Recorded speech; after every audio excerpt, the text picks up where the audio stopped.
Et si Dieu ne pouvait pas être expliqué, mais seulement approché?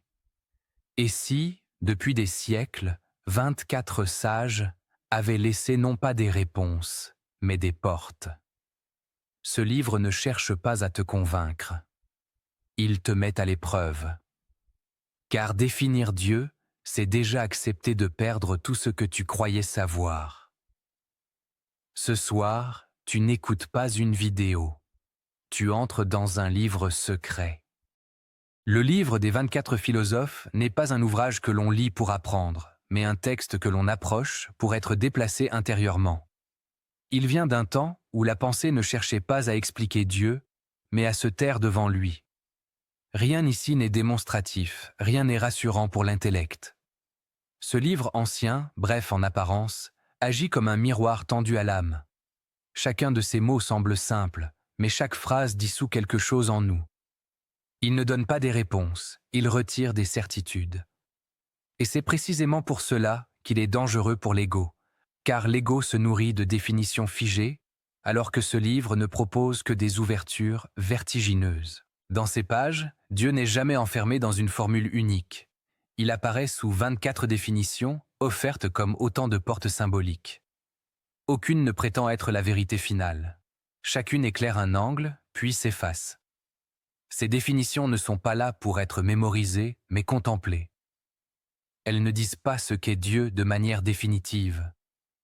Elles indiquent plutôt comment l'esprit humain tente de s'approcher de l'innommable sans jamais le posséder. À mesure que l'auditeur avance, quelque chose d'étrange se produit, le besoin de comprendre laisse place au besoin d'écouter. La pensée ralentit. L'intérieur devient plus vaste. Ce texte est unique parce qu'il ne cherche jamais à convaincre. Il ne prêche pas, il ne moralise pas. Il se contente de poser des paroles denses, presque silencieuses, comme des pierres posées dans la nuit. Chaque définition agit comme une énigme sacrée. Dieu comme sphère infinie dont le centre est partout et la circonférence nulle part, Dieu comme lumière intelligible, Dieu comme mouvement immobile. Ces phrases, lorsqu'on les écoute lentement, commencent à travailler en profondeur. Elles n'informent pas, elles transforment. Elles obligent l'ego à lâcher son besoin de maîtrise, car aucune ne peut être saisie entièrement. Là réside la puissance initiatique du livre des 24 philosophes. Il ne s'adresse pas à l'homme pressé, ni à celui qui cherche des méthodes ou des résultats immédiats. Il parle à celui qui accepte de rester dans l'inconfort du mystère. Dans cet espace, la pensée devient humble. Le mental cesse de vouloir conclure. Une écoute plus subtile se met en place, presque monastique, comme si l'âme entrait dans un cloître intérieur où chaque mot résonne longtemps après avoir été prononcé. L'atmosphère de ce livre est nocturne. On y sent la pénombre des bibliothèques anciennes, la lueur vacillante des bougies, le silence des cellules où les philosophes et les mystiques méditaient loin du monde. Ce n'est pas une nuit vide, c'est une nuit habitée. Une nuit où l'esprit apprend à voir sans les yeux, à comprendre sans saisir. Dans cette obscurité sacrée, Dieu n'est plus une idée extérieure, mais une présence qui se devine dans le dépouillement même de la pensée. Écouter ce texte, c'est accepter de ralentir profondément. Chaque définition demande une pause, un espace intérieur pour raisonner. Ce livre ne se consomme pas, il se reçoit. Plus on tente de l'expliquer, plus il se retire. Plus on accepte de l'habiter en silence, plus il révèle une intelligence subtile, non conceptuelle. Il agit comme un feu discret qui brûle les excès de l'ego sans bruit, laissant derrière lui une clarté sobre et nue. Cette introduction n'est pas une clé définitive, mais une invitation. Une invitation à écouter autrement, à laisser les mots descendre plus bas que l'intellect. Les 24 définitions de Dieu ne sont pas là pour enfermer le divin dans des phrases, mais pour fissurer les murs intérieurs qui nous séparent de la présence. À mesure que tu avances dans ce voyage, quelque chose en toi sera mis à l'épreuve, ton besoin de comprendre, ton attachement au concept, ton désir de certitude. Et si tu acceptes cette traversée, alors ce texte ancien cessera d'être un livre. Il deviendra un espace. Entre dans cette écoute avec lenteur. Laisse les mots respirer. Ne cherche pas à tout saisir. Ici, l'essentiel ne se comprend pas, il se reconnaît. Et dans cette reconnaissance silencieuse commence déjà une transformation profonde, discrète, presque invisible, mais irréversible. Chapitre 1. Pourquoi définir Dieu est déjà une épreuve? Définir Dieu est une tentative qui met immédiatement l'esprit humain à nu. Dès que l'on cherche à prononcer une phrase sur l'infini, quelque chose résiste, se dérobe, échappe. Le langage, outil forgé pour nommer les formes, les limites, les objets séparés, se retrouve soudain confronté à ce qui n'a ni bord, ni contour, ni commencement identifiable. Dans cet effort de définition, l'homme découvre moins ce qu'est Dieu que ce qu'il est lui-même.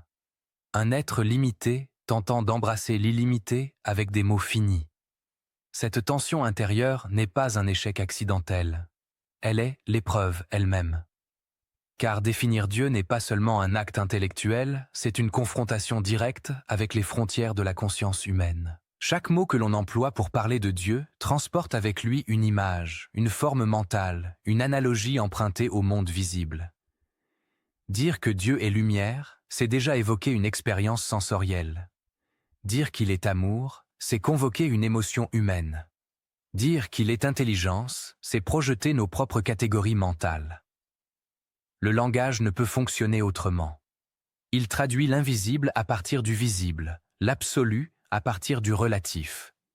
Et c'est précisément là que commence la difficulté. Dieu, s'il est infini, ne peut être contenu dans aucune de ces images sans être immédiatement réduit. Chaque définition devient alors une contraction, une simplification, parfois même une trahison involontaire. Le paradoxe apparaît clairement. Pour parler de Dieu, il faut utiliser des mots, mais chaque mot éloigne autant qu'il rapproche. Le silence semble plus juste, mais le silence ne se partage pas facilement. L'homme est un être de parole, et c'est par la parole qu'il cherche à transmettre, à enseigner, à initier. Le livre des 24 philosophes naît précisément de cette tension. Il ne prétend pas résoudre le paradoxe, mais l'assumer pleinement. Les 24 définitions qu'il propose ne sont pas des clôtures, mais des fractures.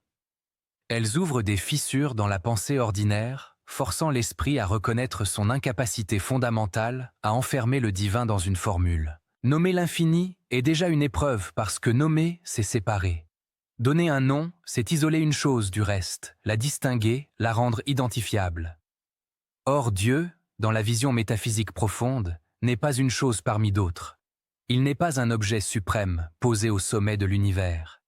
Il est la source même de toute distinction, le fond à partir duquel toute chose apparaît.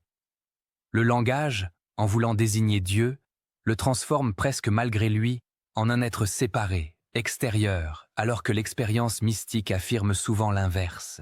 Dieu est plus intime à l'homme que sa propre pensée. C'est ici que les images religieuses, bien qu'utiles à certains niveaux, deviennent aussi des obstacles. Les représentations anthropomorphiques, les figures symboliques, les récits sacrés peuvent aider l'esprit débutant à s'orienter, mais ils risquent aussi de figer l'infini dans des formes rassurantes. Lorsque l'image remplace l'expérience, lorsque le symbole est pris pour la réalité ultime, alors la définition devient une prison. Le livre des 24 philosophes semble avertir silencieusement de ce danger. Il ne propose aucune narration, aucun mythe détaillé, aucune histoire édifiante. Il ne donne que des phrases denses, presque abstraites, comme pour empêcher l'imagination de se fixer trop vite. Dans cette perspective, le silence apparaît non pas comme une absence de réponse, mais comme la réponse la plus honnête. Le silence n'est pas le vide. Il est l'espace où le mental cesse de projeter. Là où les mots échouent, une autre forme de connaissance peut émerger, plus directe, plus intérieure. Ce silence n'est pas forcément muet extérieurement, mais il est un silence de saisie, un arrêt du besoin de définir. Dans ce silence, Dieu n'est plus un concept à comprendre, mais une présence à reconnaître. Le paradoxe est que ce silence ne peut être imposé. Il naît lorsque l'intellect, épuisé par ses propres limites, consent à se retirer. Les philosophes médiévaux qui ont médité sur ces définitions savaient que chaque tentative de dire Dieu devait être accompagnée d'une conscience aiguë de son insuffisance. Parler de Dieu sans humilité intérieure revient à fabriquer une idole mentale. Une définition peut être utile si elle reste transparente, si elle laisse passer la lumière sans prétendre la posséder. Mais dès qu'elle devient rigide, dès qu'elle est défendue comme une vérité exclusive, elle se transforme en obstacle. Le livre des 24 philosophes ne cherche jamais à imposer une vision unique. Il juxtapose des approches, parfois complémentaires, parfois paradoxales, comme pour rappeler que la vérité ultime ne se laisse jamais enfermer dans une seule perspective. Définir Dieu est aussi une épreuve pour l'ego. L'ego aime maîtriser, classer, conclure. Il trouve une forme de sécurité dans les réponses définitives. Or, face à Dieu, cette sécurité se dissout. L'ego est contraint de reconnaître qu'il ne peut pas posséder l'objet de sa recherche. Cette reconnaissance peut être vécue comme une perte, voire une humiliation intérieure. Pourtant, c'est précisément dans cette perte que quelque chose de plus vaste peut émerger. Lorsque l'ego lâche sa prétention à comprendre Dieu, une autre forme de relation devient possible, plus intime, plus vivante. Le langage humain atteint alors ses limites les plus claires. Non pas parce qu'il est inutile, mais parce qu'il est relatif. Les mots pointent, suggèrent, orientent, mais ne contiennent pas. Ils sont comme des doigts montrant la lune, utiles pour indiquer la direction, dangereux si l'on confond le doigt avec l'astre. Le livre des 24 philosophes semble construit sur cette conscience. Chaque définition agit comme un geste, un signe, jamais comme une possession. Elles invitent à une méditation lente, répétée, où le sens se déploie progressivement, puis se dissout à nouveau. Dieu, au-delà des images religieuses, ne signifie pas un rejet de toute tradition, mais un dépassement intérieur. Les images, les rites, les mots sacrés peuvent être des supports, mais ils ne sont pas la réalité ultime. Lorsqu'on les absolutise, on risque de substituer la carte au territoire.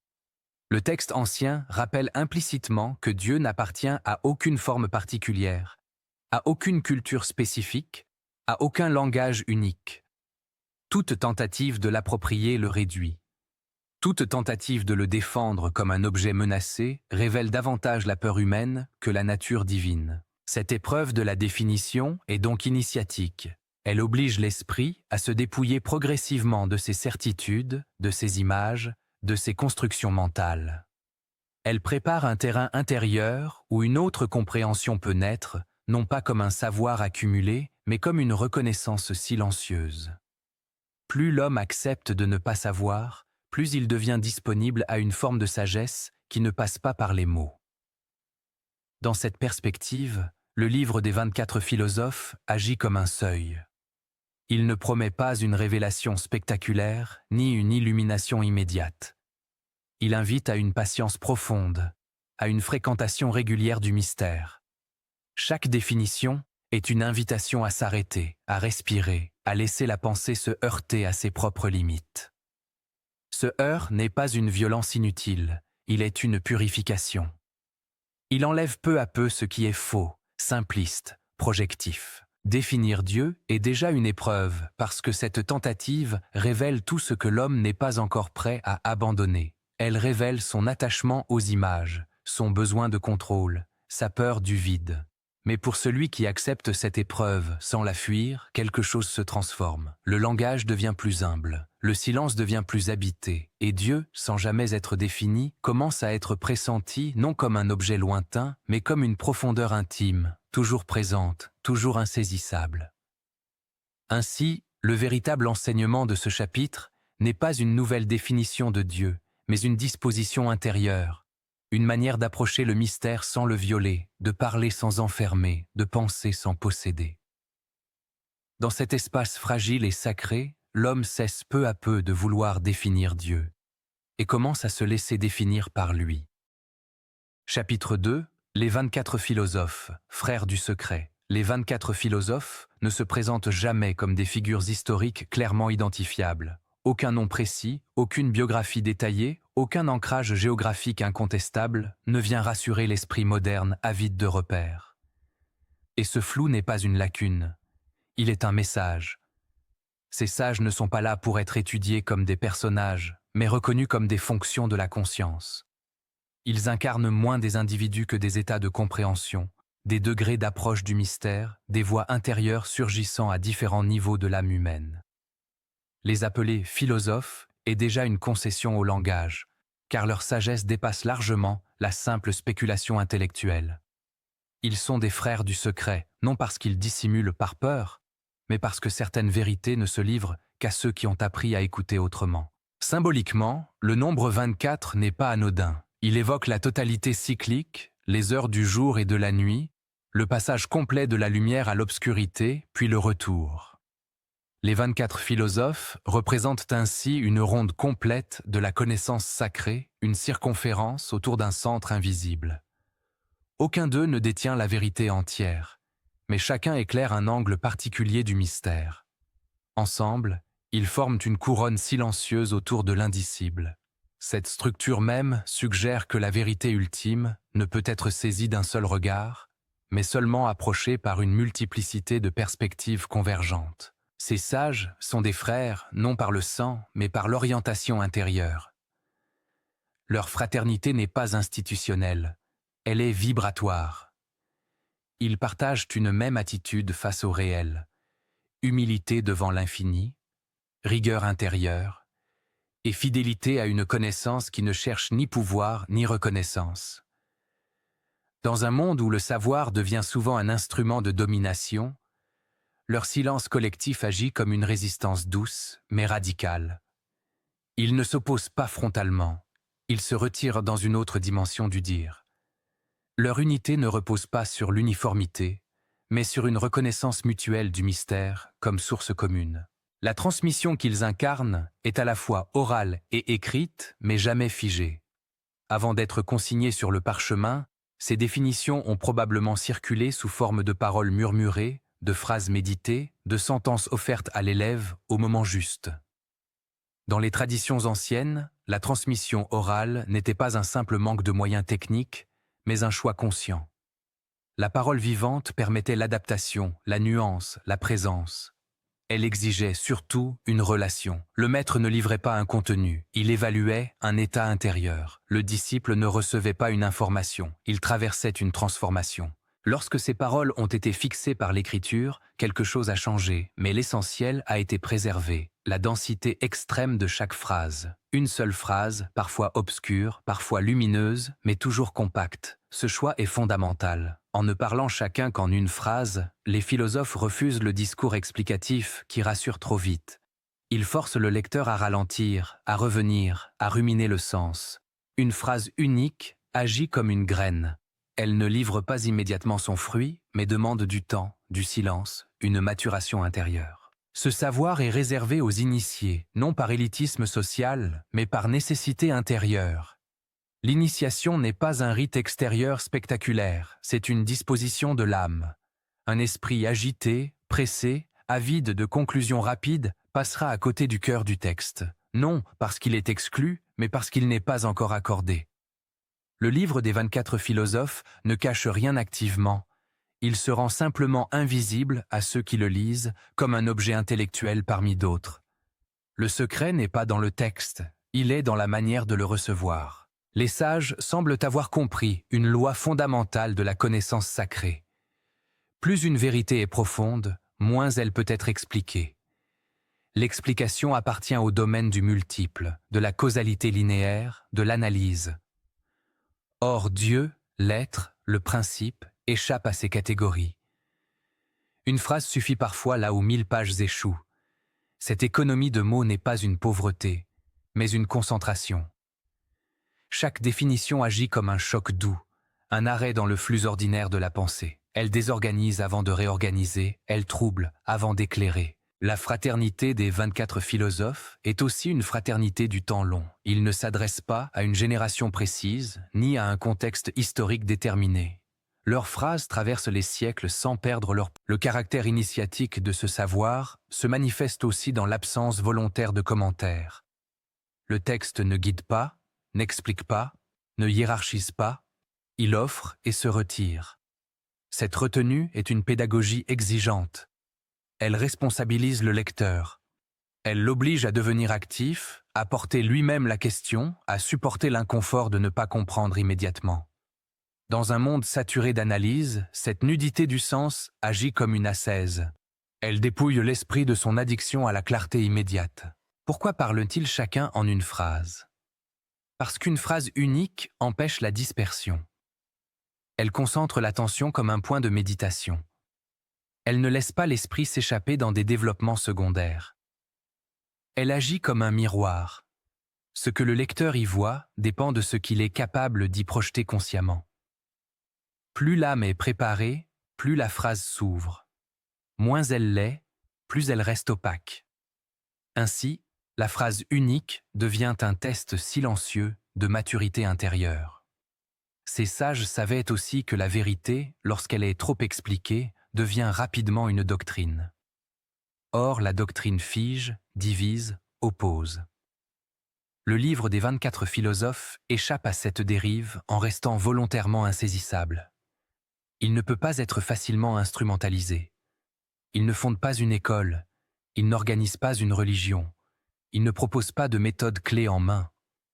Il invite à une expérience intérieure personnelle, irréductible, intransmissible dans ses détails. La transmission écrite, dans ce cas précis, agit comme une trace, non comme un substitut à l'initiation vivante.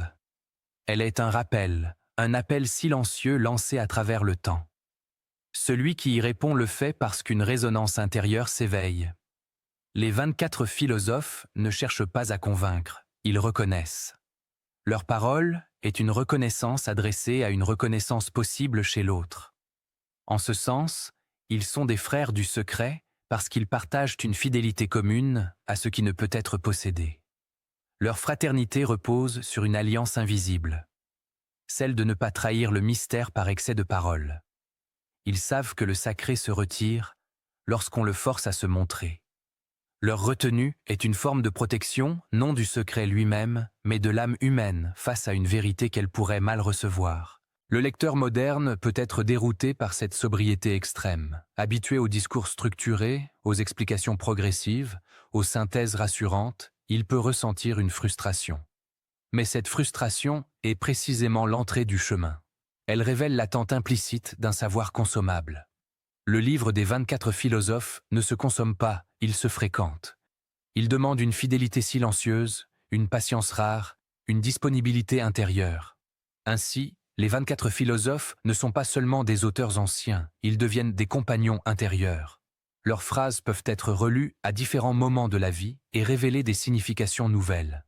Ce dialogue à travers le temps transforme la lecture en relation. Le texte cesse d'être un objet et devient un espace de rencontre. Dans cette fraternité du secret, il n'y a ni hiérarchie apparente, ni progression imposée. Chaque phrase est autonome, mais aucune n'est isolée. Ensemble, elles forment une constellation. On peut entrer par n'importe quel point, mais le centre reste invisible. Cette structure reflète la nature même du divin tel qu'il l'approche, présent partout, saisissable nulle part. Les 24 philosophes nous enseignent ainsi, sans jamais le dire explicitement, une posture fondamentale. Ne pas confondre le dire et le réel. Ne pas idolâtrer les mots. Ne pas chercher à posséder ce qui ne peut qu'être honoré. Leur silence relatif est plus éloquent que de longs traités. Leur brièveté est une profondeur déguisée. Ce chapitre révèle alors que le véritable secret n'est pas ce qui est caché, mais ce qui est offert sans être expliqué. Le livre des 24 philosophes ne protège pas Dieu du regard humain. Il protège le regard humain de sa propre impatience. Et dans cette protection discrète, une sagesse ancienne continue de vibrer, attendant simplement que quelqu'un, quelque part, accepte d'écouter sans vouloir saisir. Chapitre 3. Dieu comme sphère infinie. Dieu est une sphère dont le centre est partout et la circonférence nulle part. Cette phrase, attribuée à l'un des philosophes du livre, ne cherche pas à décrire Dieu comme un objet, mais à briser immédiatement toute tentative de représentation limitée. Elle agit comme un choc symbolique. Une sphère sans bord, sans périphérie, sans extérieur possible. Une forme qui englobe tout sans jamais pouvoir être contenue. En une seule image, l'esprit humain est invité à abandonner la logique de la séparation. Ce n'est plus Dieu quelque part, ni Dieu au-dessus, ni Dieu à l'extérieur, mais une présence totale, omniprésente, insaisissable, intime et infinie à la fois. La sphère est l'une des formes les plus anciennes et les plus sacrées de la pensée humaine. Elle apparaît dans les cosmologies antiques, dans la géométrie sacrée, dans les traditions mystiques de l'Orient comme de l'Occident. Elle symbolise la perfection sans commencement ni fin, le mouvement éternel, l'unité dynamique. En parlant de Dieu comme d'une sphère infinie, les philosophes ne cherchent pas à enfermer l'infini dans une image, mais à proposer une clé méditative. Une clé qui dissout les catégories habituelles de dedans et dehors, de proche et lointain, de sacré et profane. Dire que le centre est partout revient à affirmer que chaque point de l'existence est un point de contact avec le divin. Il n'existe aucun lieu plus saint qu'un autre, aucune position privilégiée, aucun sommet réservé. Chaque instant, chaque être, chaque fragment de réalité devient potentiellement le centre vivant de cette sphère. Cette vision bouleverse radicalement les structures mentales fondées sur la hiérarchie spirituelle. Elle retire à l'homme toute excuse pour chercher Dieu ailleurs que là où il se tient déjà. La circonférence nulle part signifie qu'il n'existe aucune frontière à cette présence. Rien n'est en dehors. Même ce qui semble obscur, chaotique ou éloigné du sacré est inclus dans cette sphère infinie. Ce point est essentiel, car il empêche la tentation de diviser le monde en zones pures et impures. La sphère divine ne rejette rien. Elle englobe tout. Le bien et le mal, la lumière et l'ombre, la conscience et l'ignorance y coexistent sans s'annuler. L'erreur humaine n'est pas une sortie du divin, mais une manière voilée d'y demeurer. La géométrie sacrée utilise la sphère comme matrice de toutes les formes. Du point naît la ligne, de la ligne le cercle, du cercle la sphère. Le point est sans dimension, invisible, mais il contient en puissance toutes les directions possibles. L'homme, dans cette perspective, est un point conscient à l'intérieur de la sphère infinie. Non pas un point perdu, mais un point capable de se reconnaître comme centre. La conscience humaine devient alors le lieu où l'infini se sait lui-même, même de manière fragmentaire. Cette vision transforme profondément la relation entre Dieu et l'homme. Dieu n'est plus un souverain extérieur à implorer, ni une force distante à convaincre. Il devient la réalité même dans laquelle l'homme respire, pense, agit. La prière cesse d'être un appel lancé vers le ciel et devient une écoute intérieure. La spiritualité n'est plus une ascension verticale vers un ailleurs, mais un approfondissement du présent.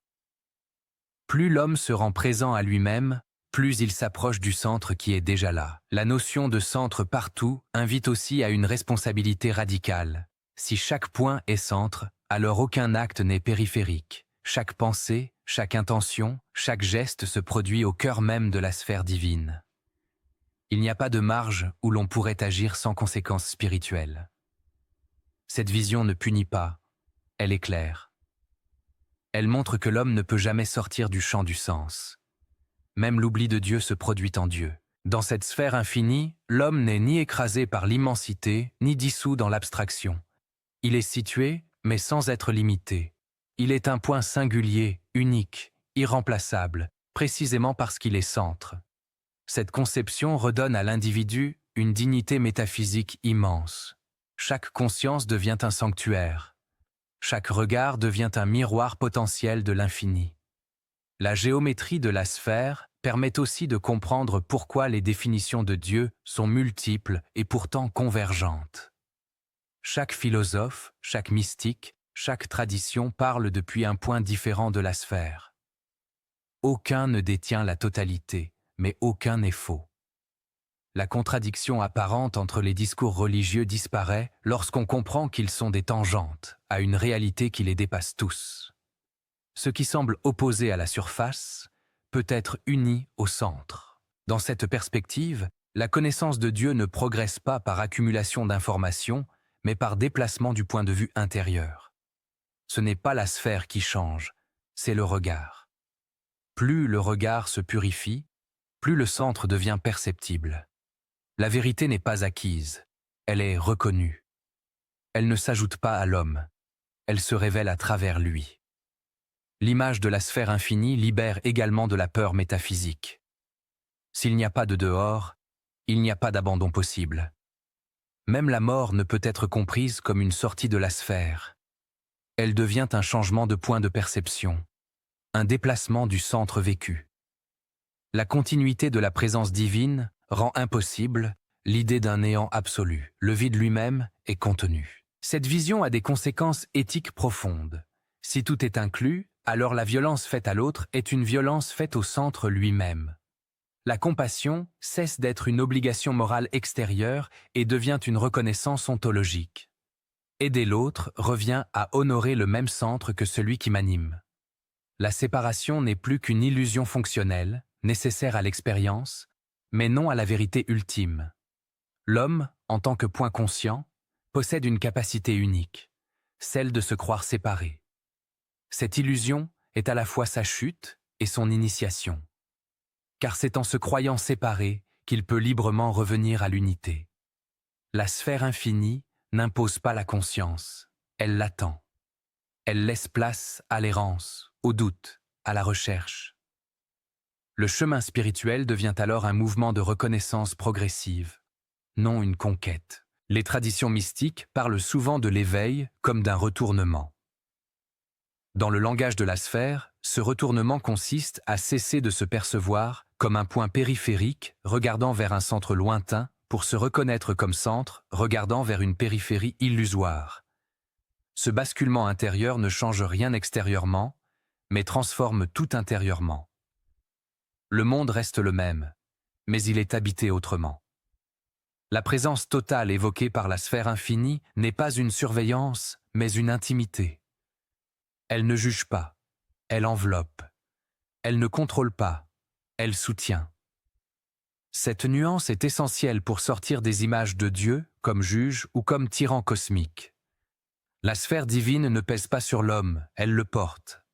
Elle n'écrase pas la liberté, elle en est la condition silencieuse. Le langage géométrique utilisé par les philosophes permet aussi de dépasser les querelles théologiques. La sphère n'appartient à aucune religion particulière. Elle parle à l'intuition universelle. Elle est accessible aux mathématiciens comme aux mystiques, aux poètes comme aux contemplatifs.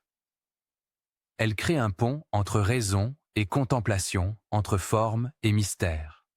Ainsi, Dieu comme sphère infinie n'est pas une définition qui enferme, mais une ouverture qui dissout les enfermements. Elle ne dit pas ce que Dieu est, mais ce que Dieu n'est pas, localisable, limitable, appropriable. Elle invite l'homme à une humilité joyeuse, celle de reconnaître qu'il est toujours déjà inclus dans ce qu'il cherche. Dans cette sphère sans circonférence, le chemin spirituel n'est pas une marche vers un point final, mais une intensification de la présence. Plus l'homme devient conscient, plus il habite le centre qu'il n'a jamais quitté. La quête se transforme en demeure. La recherche se transforme en reconnaissance. Le livre des 24 philosophes, à travers cette image, transmet une sagesse radicale et silencieuse. Dieu n'est pas à atteindre, il est à reconnaître. L'homme n'est pas à sauver d'un extérieur hostile, mais à éveiller à une réalité toujours présente. La sphère infinie n'attend rien, mais elle accueille tout. Et dans ce mystère sans bord, chaque conscience humaine devient une porte. Une porte ouverte non vers un ailleurs, mais vers la profondeur du réel. Là où le centre, partout présent, se révèle à celui qui cesse de le chercher ailleurs. Chapitre 4. Dieu comme intelligence en mouvement. Pensée. Dieu comme une intelligence en mouvement, c'est briser définitivement l'image d'un principe figé, immobile, achevé, une fois pour toutes. Les philosophes du livre ne parlent pas d'un Dieu statique, assis hors du temps, observant une création terminée. Ils suggèrent au contraire une réalité vivante, active, respirante, dont l'essence même est le dynamisme. Dieu n'est pas seulement l'origine du monde, Il est le mouvement incessant par lequel le monde continue d'exister, de se transformer et de se renouveler à chaque instant. Cette intelligence en mouvement n'est pas agitation ni désordre. Elle est rythme, pulsation, souffle. Comme le battement du cœur, elle est régulière et pourtant jamais identique.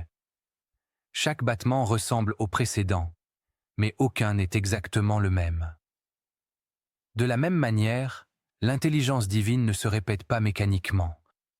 Elle se déploie dans une création continue, où chaque instant est à la fois héritier du passé et porteur d'une nouveauté irréductible. Dire que Dieu est intelligence, ce n'est pas dire qu'il pense comme un homme. Il ne s'agit pas d'un calcul ni d'un raisonnement linéaire.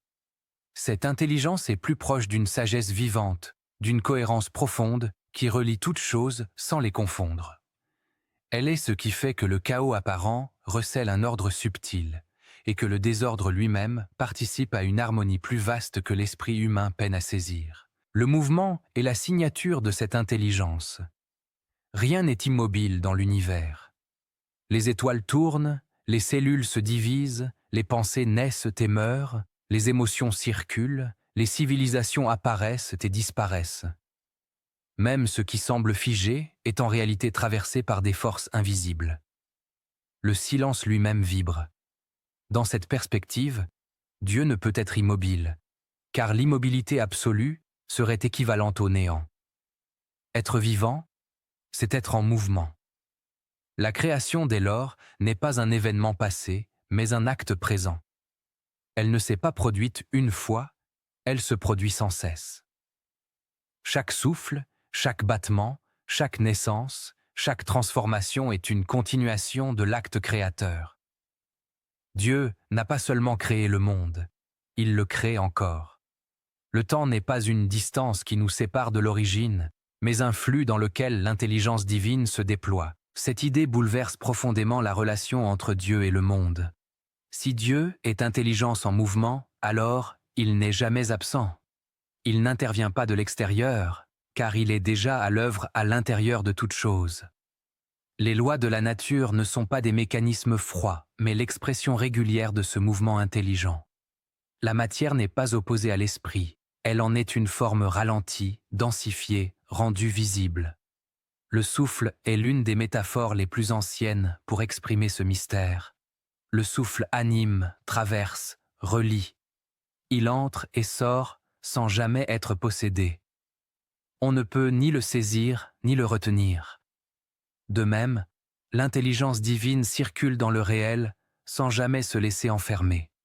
Elle est respiration cosmique, inspiration et expiration de l'univers. Chaque créature participe à ce souffle, consciemment ou non. Dans cette vision, Dieu n'est pas une idée à croire, mais une expérience à reconnaître. Là où il y a vie, il y a mouvement. Là où il y a mouvement, il y a intelligence à l'œuvre. Même dans les processus qui semblent aveugles, une cohérence se manifeste. Les saisons reviennent, les cycles se répondent, les équilibres se réajustent. Le mouvement n'est pas anarchique, il est orienté vers la continuité de la vie. L'homme lui-même est inclus dans ce mouvement intelligent. Son corps est traversé de flux, son esprit est traversé de pensées, son âme est traversée d'élan. Lorsqu'il tente de se figer, de se fermer, de s'accrocher à des formes mortes, il souffre. La souffrance apparaît souvent comme une résistance au mouvement naturel de l'intelligence vivante. À l'inverse, lorsque l'homme s'accorde à ce flux, une sensation de justesse et de paix intérieure peut émerger. Dieu comme intelligence en mouvement implique que le changement n'est pas une menace, mais une loi sacrée. Rien n'est destiné à rester identique. Même les vérités spirituelles, lorsqu'elles sont figées en dogmes rigides, perdent leur vitalité. Les philosophes semblent nous avertir. Toute compréhension qui ne circule plus devient une idole. L'intelligence divine ne se laisse pas enfermer dans des formules définitives. Cette conception éclaire aussi la diversité des traditions spirituelles. Si Dieu est mouvement, alors il se manifeste différemment selon les époques, les cultures, les sensibilités. Aucune tradition ne peut prétendre à l'exclusivité, car chacune capte un aspect du flux infini. Le danger apparaît lorsque l'on confond une forme passagère avec l'intelligence vivante qui la traverse. Ce qui était jadis porteur de vie peut devenir obstacle s'il est absolutisé. La vibration est une autre clé essentielle. Tout ce qui existe vibre. Les sciences modernes l'ont confirmé à leur manière. La matière elle-même est énergie en mouvement. Mais bien avant cela, les sages avaient pressenti que le réel est fait d'ondes, de rythmes, de fréquences. Dire que Dieu est intelligence en mouvement, c'est dire que Dieu est vibration consciente. Une vibration qui n'est pas aveugle, mais orientée vers la relation et la manifestation. Cette vibration n'est pas toujours perceptible par les sens ordinaires. Elle se révèle davantage dans l'attention profonde, dans l'écoute intérieure, dans le silence habité. Là où le mental cesse de vouloir contrôler, une autre forme de compréhension peut apparaître. Une compréhension par résonance. L'homme ne comprend plus Dieu en le définissant, mais en s'accordant à son mouvement. Le Dieu vivant des philosophes n'est pas distant. Il n'est pas confiné à un ciel abstrait. Il est présent dans le devenir de toute chose. Chaque transformation est une parole silencieuse de cette intelligence en acte. La croissance d'un arbre, la guérison d'une blessure, l'évolution d'une conscience sont autant de manifestations du même principe vivant. Dans cette perspective, même l'erreur et l'égarement font partie du mouvement. Rien n'est définitivement perdu. Ce qui semble déviation peut devenir apprentissage. Ce qui semble chute peut devenir passage. L'intelligence divine ne se contente pas d'un ordre parfait. Elle intègre les ruptures, les crises, les recompositions. Elle ne supprime pas le chaos. Elle l'englobe et le transforme. Comprendre Dieu comme intelligence en mouvement, c'est aussi comprendre que la relation au divin est dynamique. Elle n'est jamais acquise une fois pour toutes. Elle se renouvelle à mesure que l'homme évolue. Ce qui nourrissait hier peut ne plus suffire aujourd'hui. La fidélité véritable n'est pas répétition, mais écoute renouvelée du souffle vivant. Cette vision invite à une spiritualité du présent. Si Dieu agit maintenant, alors le moment présent devient sacré.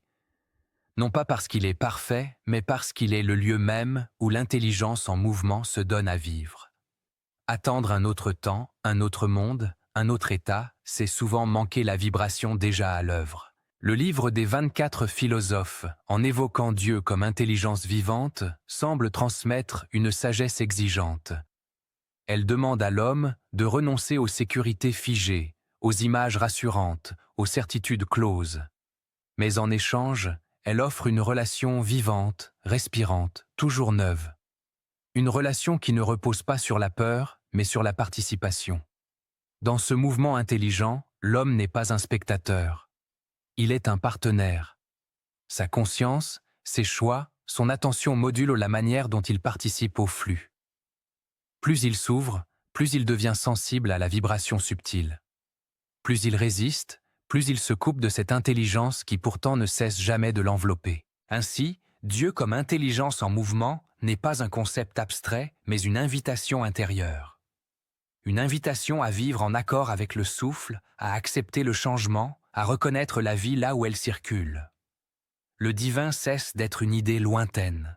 Il devient une présence active, un acte vivant, un mouvement sans fin qui traverse toute chose et appelle chaque conscience à y participer pleinement. Chapitre 5. Dieu, lumière, amour et nécessité. Parler de Dieu, comme lumière, amour et nécessité revient à toucher le cœur le plus dense et le plus vertigineux du livre des 24 philosophes. Ici, la pensée cesse d'être simplement spéculative. Elle devient initiatique. Ces trois mots, lumière, amour, nécessité, ne sont pas posés côte à côte par hasard. Ils forment une triade secrète, une clé silencieuse pour comprendre la structure profonde du réel. Dieu n'est pas seulement ce qui éclaire, ce qui unit ou ce qui ordonne, il est l'unité vivante de ces trois dimensions inséparables. La lumière d'abord ne doit pas être comprise comme un simple phénomène physique. Elle est intelligible avant d'être visible. Elle est ce par quoi les choses deviennent connaissables, ce par quoi elles apparaissent à l'esprit. Dans la tradition des sages, la lumière est toujours associée à l'intelligibilité, à la révélation, à la capacité de comprendre. Dire que Dieu est lumière, ce n'est pas dire qu'il brille comme un astre, mais qu'il rend possible toute connaissance, toute perception, toute conscience. Sans cette lumière première, rien ne pourrait être vu, ni pensé, ni même pressenti. Cette lumière n'éclaire pas seulement l'intellect humain, elle pénètre toute chose. Elle est ce qui donne forme à la matière, ce qui ordonne le chaos, ce qui rend chaque être distinct sans le séparer du tout. Elle ne force pas, elle révèle. Elle n'impose pas une vérité extérieure, elle rend visible ce qui est déjà là, mais voilé. Dans cette perspective, l'ignorance n'est pas l'absence de lumière, mais une lumière mal orientée, fragmentée, dispersée. La lumière divine n'aveugle pas, elle n'est pas violente, elle est progressive, adaptée à la capacité de celui qui la reçoit. Les philosophes savaient que trop de lumière peut être destructrice si l'âme n'est pas préparée. C'est pourquoi le savoir véritable est souvent voilé, transmis par symboles, images, paradoxes. La lumière de Dieu se donne à ceux qui acceptent de cheminer lentement dans l'humilité et le silence intérieur. Mais cette lumière n'est jamais froide. Elle est inséparable de l'amour. Et cet amour ici n'est pas une émotion humaine, changeante et conditionnée. Il ne dépend ni de l'attachement, ni du désir, ni du manque. L'amour dont parlent les sages est cosmique. Il est la force de cohésion de l'univers, ce qui fait que les éléments ne se dispersent pas, que les êtres se rencontrent, que les formes persistent. L'amour est ce qui relie sans confondre, ce qui unit sans absorber. Dieu comme amour cosmique signifie que le réel n'est pas fondamentalement hostile. Même dans la dureté, même dans la souffrance, une logique de relation est à l'œuvre. Cet amour n'est pas sentimental. Il n'a pas pour fonction de rassurer l'ego. Il peut être exigeant, tranchant, déroutant, mais il est toujours orienté vers la cohérence du tout. Il ne cherche pas le confort individuel, mais l'harmonie globale. Cet amour ne choisit pas, ne préfère pas, ne rejette pas. Il est impartial. Il s'exprime aussi bien dans la naissance que dans la dissolution. Car aimer, à l'échelle cosmique, ce n'est pas conserver à tout prix, c'est permettre le mouvement juste. Certaines formes doivent disparaître pour que d'autres puissent émerger. Ce qui, vu de l'individu, peut sembler cruel, participe à une nécessité plus vaste. C'est ici que la troisième notion apparaît, la nécessité. Elle est sans doute la plus difficile à accepter pour l'esprit humain. Dire que Dieu est nécessité, ce n'est pas dire qu'il est contraint par quelque chose d'extérieur. C'est dire que sa nature même est cohérence absolue. Rien n'est arbitraire. Rien n'est gratuit au sens du caprice.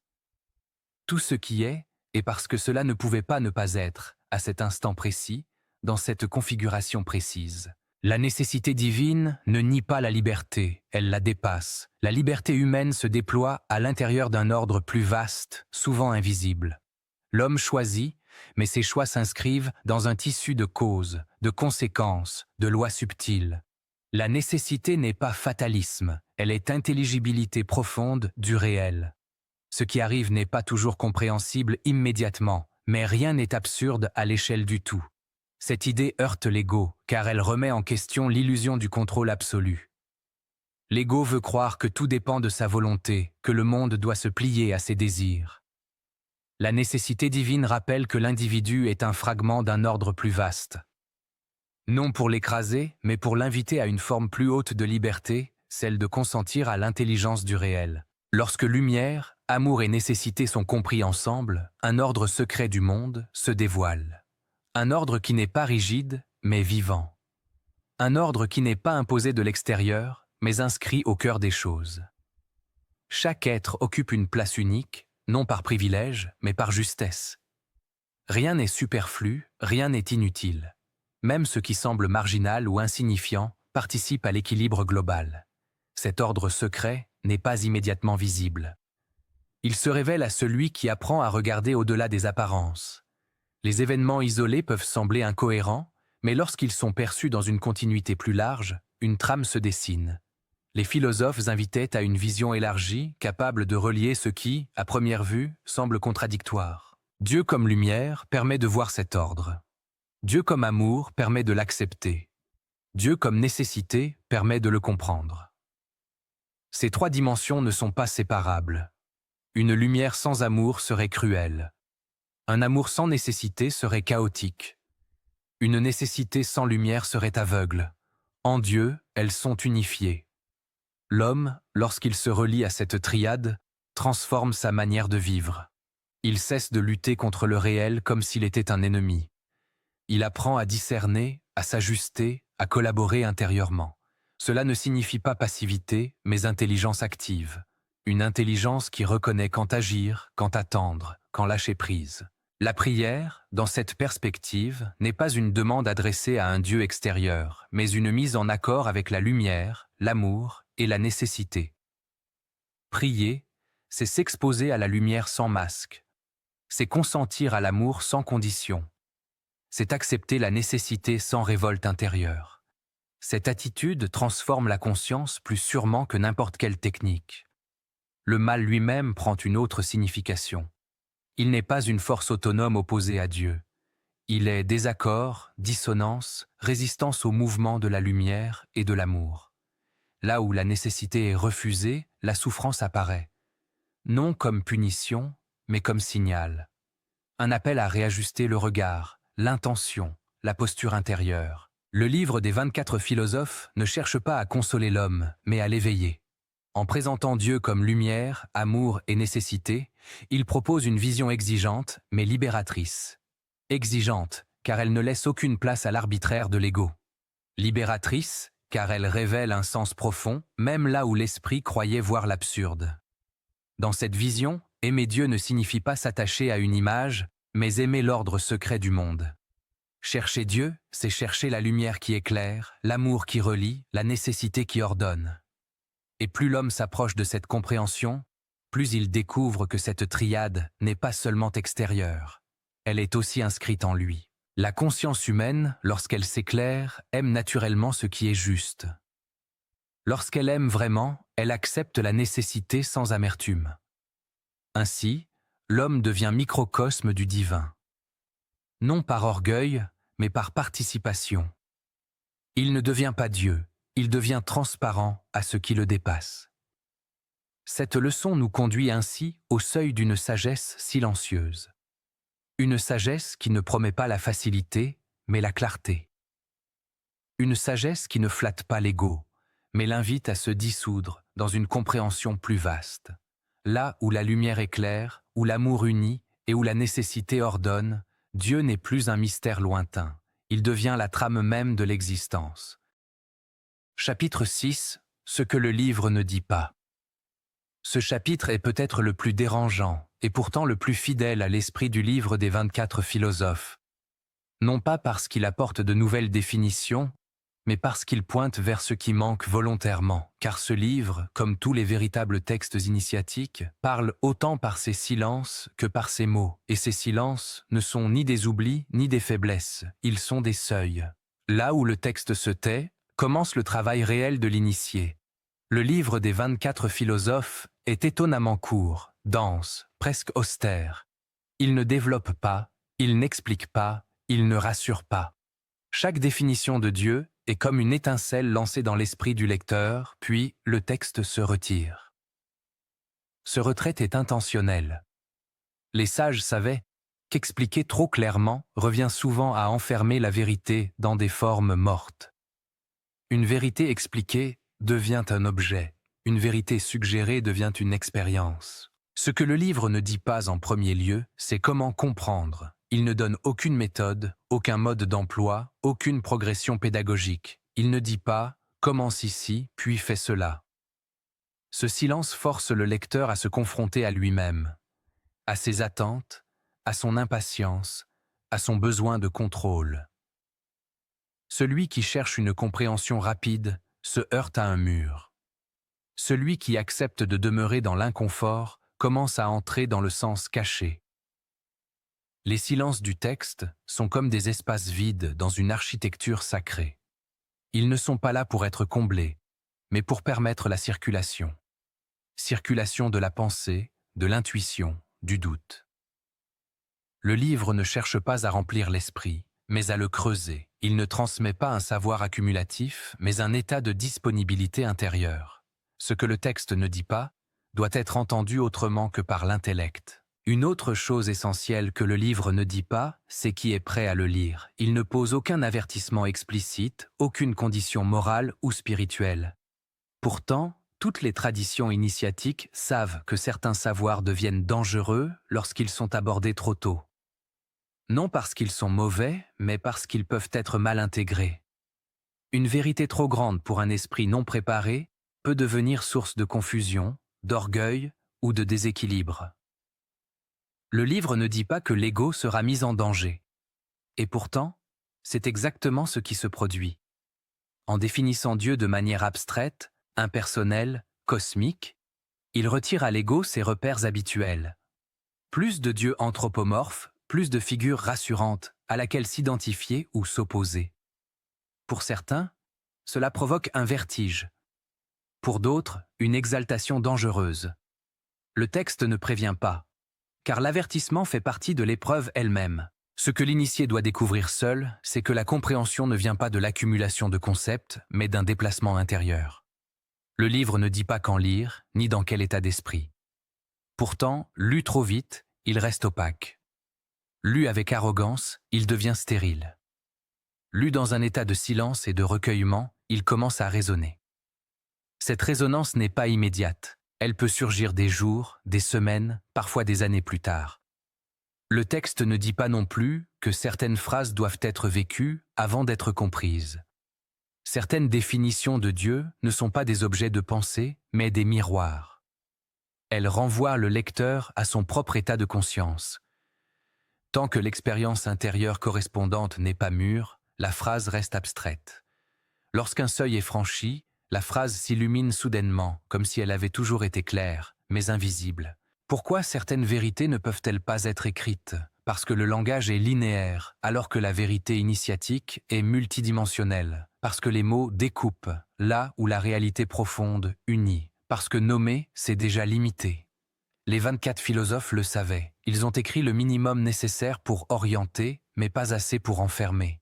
Ils ont laissé volontairement des zones d'ombre, non par cruauté, mais par respect de la vérité elle-même. Il y a aussi une autre raison plus subtile. Écrire certaines vérités les rendrait accessibles à ceux qui ne sont pas prêts à les recevoir. L'initiation n'est pas une question de mérite moral, mais de maturité intérieure. Certaines compréhensions, si elles sont saisies trop tôt, renforcent l'illusion de supériorité spirituelle. Le livre se protège contre cette dérive en restant elliptique. Celui qui veut tout saisir intellectuellement passe à côté de l'essentiel. Le danger de comprendre trop vite est réel. Comprendre trop vite, c'est croire qu'on a compris. C'est figer une intuition vivante en certitude mentale. C'est remplacer le mystère par une opinion. Le livre des 24 philosophes résiste à cette appropriation. Chaque fois que l'esprit croit tenir une définition claire de Dieu, une autre phrase vient la contredire, la déplacer, la nuancer. Ce mouvement empêche la fixation. Comprendre trop vite, c'est aussi risquer de confondre savoir et transformation. On peut expliquer les définitions, les commenter, les comparer à d'autres traditions, sans que cela change quoi que ce soit à sa manière d'être. Or, le but implicite du livre n'est pas l'érudition, mais la métamorphose. Une métamorphose lente, silencieuse, souvent imperceptible. Le texte agit comme une fermentation intérieure, non comme une démonstration logique. Ce que le livre ne dit pas encore, c'est que le lecteur changera. Pas forcément de manière spectaculaire, mais subtile. Sa relation au langage, à Dieu, à lui-même, se modifiera. Certaines questions perdront leur importance. D'autres surgiront, plus profondes, plus simples aussi. Le texte ne promet rien, mais il opère. Et cette opération est d'autant plus efficace qu'elle n'est pas annoncée. Le silence du livre est aussi une invitation à la solitude intérieure. Non pas l'isolement, mais la capacité à demeurer seul avec une question sans chercher immédiatement une réponse extérieure. Dans un monde saturé de commentaires, d'analyses et d'opinions, ce silence est radical. Il demande du courage. Le courage de ne pas savoir. Le courage de rester ouvert. Le livre ne dit pas non plus quand s'arrêter. Il ne marque pas de fin nette. Même après la dernière définition, quelque chose continue, comme un écho, comme une vibration persistante. Ce qui est transmis n'est pas contenu dans les phrases, mais dans l'espace qu'elles ouvrent. Cet espace peut accompagner le lecteur toute sa vie, s'il accepte de ne pas le refermer trop vite. Enfin, ce que le livre ne dit pas, c'est que le véritable maître n'est pas le texte, ni les philosophes, mais la conscience elle-même. Le livre est un déclencheur, un catalyseur. Il pointe, il suggère, il provoque. Mais il ne remplace jamais l'expérience directe. Celui qui cherche à s'appuyer uniquement sur le texte manque sa fonction essentielle. Ce chapitre nous confronte ainsi à une vérité dérangeante. L'essentiel ne peut pas être donné. Il doit être découvert. Non parce qu'il est caché, mais parce qu'il ne se laisse pas saisir de l'extérieur.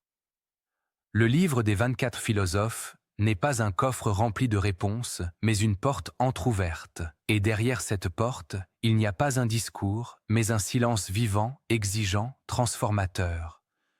Celui qui accepte d'y entrer comprend que le plus grand enseignement est parfois ce qui n'a jamais été écrit. La conclusion de ce chemin initiatique ne cherche pas à fermer un livre, mais à ouvrir un espace intérieur. Car le livre des 24 philosophes n'est pas une œuvre que l'on termine. C'est une vibration que l'on emporte avec soi, longtemps après que les mots ont été entendus. À travers ces définitions brèves, parfois déroutantes, parfois lumineuses, ce texte ancien n'a cessé de déplacer le regard. Il ne nous a pas donné une image de Dieu à croire, mais une direction à ressentir.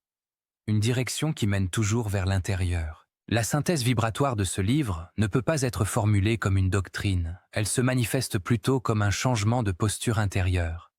Après avoir traversé ces définitions, quelque chose en nous devient plus silencieux, plus attentif, moins pressé de conclure. La question « Qui est Dieu ?» perd son caractère théorique. Elle cesse d'être un problème à résoudre pour devenir une présence à éprouver. Dieu n'apparaît plus comme un objet lointain, mais comme une réalité qui se laisse pressentir dans chaque instant de conscience pure. Les 24 philosophes n'ont jamais cherché à enfermer Dieu dans une phrase. Ils ont utilisé le langage comme on utilise un doigt pour montrer la lune. Le danger n'est pas le doigt, mais l'oubli de la lune. Et ce livre, par sa densité et son silence, nous empêche précisément de nous arrêter aux mots. Il nous oblige à sentir ce qui se tient derrière eux, à écouter ce qui résonne quand la phrase s'achève, à demeurer dans l'espace ouvert par la pensée, plutôt que dans la pensée elle-même. En avançant dans ce texte, une transformation subtile s'opère. L'auditeur est progressivement ramené à lui-même. Non pas à son identité sociale, à son histoire personnelle ou à ses croyances héritées, mais à ce point nu de conscience qui observe, qui ressent, qui questionne. Le livre agit comme un miroir dépouillé. Il ne montre pas un visage, mais une profondeur. Et dans cette profondeur, la question « Qui est Dieu ?» commence naturellement à se retourner. Car si Dieu est sphère infinie, intelligence en mouvement, lumière, amour, nécessité, alors où se situe la frontière entre Dieu et celui qui perçoit ces réalités? À quel endroit précis l'infini cesse-t-il et l'être humain commence-t-il? Le livre ne répond pas. Il laisse cette interrogation vibrer. Et peu à peu, sans violence, une autre question émerge, plus intime, plus vertigineuse encore. Qui suis-je, moi, qui cherche à définir Dieu? Cette inversion de la question est le cœur de l'initiation. Tant que Dieu est perçu comme un objet extérieur, la recherche reste duale. Mais lorsque l'attention se retourne vers celui qui cherche, une autre dimension s'ouvre. Non pas une réponse claire, mais une reconnaissance silencieuse. Quelque chose en nous sait sans pouvoir l'expliquer. Quelque chose en nous se souvient sans pouvoir le prouver. Le livre ne fait qu'activer cette mémoire profonde. Le message de cette œuvre est grave, mais doux. Grave parce qu'il retire les illusions confortables. Doux parce qu'il n'impose rien. Il n'exige ni croyance, ni adhésion, ni renoncement spectaculaire. Il invite simplement à une honnêteté intérieure radicale. À accepter de ne pas savoir. À consentir au mystère. À laisser Dieu être plus vaste que nos images, et nous-mêmes plus profonds que nos rôles. Dans cette perspective, le silence devient une forme de prière. Non pas le silence contraint, mais le silence habité. Celui qui écoute sans chercher à saisir. Celui qui accueille sans vouloir posséder. Le livre des 24 philosophes nous apprend que le sacré n'est pas forcément dans le discours, mais dans la qualité de présence avec laquelle nous recevons ce qui est. Là où les mots s'arrêtent, commence l'expérience. Ce chemin initiatique ne promet ni pouvoir, ni certitude, ni supériorité spirituelle. Il propose autre chose, de plus rare, une justesse intérieure, une manière d'habiter la question sans la refermer, une manière d'exister en accord avec l'énigme de l'être. Celui qui accepte cette voie découvre que la quête de Dieu et la quête de soi ne sont pas deux chemins distincts, mais un seul et même mouvement de retour. Ainsi, lorsque la dernière phrase du livre s'éteint, il ne reste pas un vide, mais une présence. Une présence discrète, exigeante, fidèle. Elle accompagne l'auditeur bien au-delà de cette écoute. Elle se manifeste dans les instants de solitude, dans les silences nocturnes, dans les questions sans réponse. Et peut-être est-ce là le véritable enseignement. Comprendre que la vérité ne se possède pas, mais se laisse approcher, encore et encore, dans un dépouillement toujours plus simple. Livre secret, t'accompagne là où les mots s'arrêtent,